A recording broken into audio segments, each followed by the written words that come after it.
infelizmente, a maioria dos livros despreza aquela fonte maior de conhecimento, que é a própria palavra de Deus, mas você não vai encontrar nenhum documento histórico que venha substanciar essa conclusão que ele coloca aqui. Mas a criança de 9, 10 anos, que está talvez, possivelmente na faixa etária aqui de assimilação, ele vai para casa e vai dizer, olha, aquilo que vocês estão me dizendo aí, né, e fala para os pais que são cristãos, que estão falando do povo hebreu e da igreja que está colocando, não é verdade, porque o livro de história diz que a adoração era de rios, fontes, poços, árvores, montanhas. E aí o texto diz que posteriormente eles passaram por uma fase de monolatria. E aí ele explica o que é essa monolatria que ele está categorizando aqui.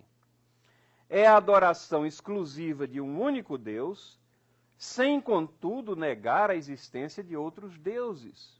Também é uma fantasia aqui, fruto da imaginação do autor. A história do povo hebreu que nós temos é aquele pilar: ouve, ó Israel, o Senhor vosso Deus é o único Deus.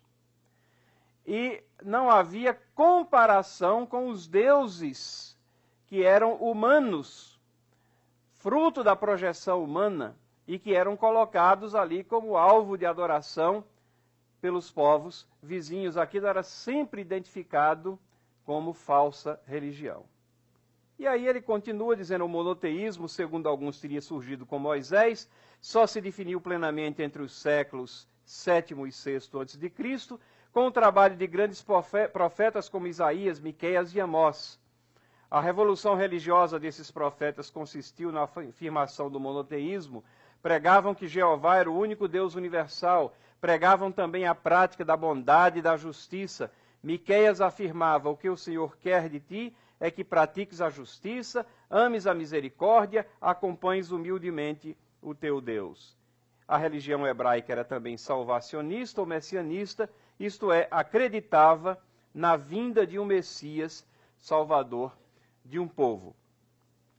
Também transparece nesses últimos trechos aqui essa visão de que há uma evolução da religiosidade e, na realidade, isso só foi se definir no século VII ou VI antes de Cristo, e não vê uma continuidade de um Deus que se revela na história daquele povo e que recebe a adoração e que vai se revelando, uma revelação que vai sendo compilada em documentos que nos são legados à igreja neotestamentária, o Antigo Testamento como base, o Novo Testamento complementando, explicando, aplicando tudo aquilo que estava lá colocado. Então, esse é um texto de história geral. Na realidade, ele está ensinando uma falsa religiosidade. Por isso que nós dizemos que o texto acadêmico tem que ser feito uma triagem para que nós saibamos aonde estão as distorções.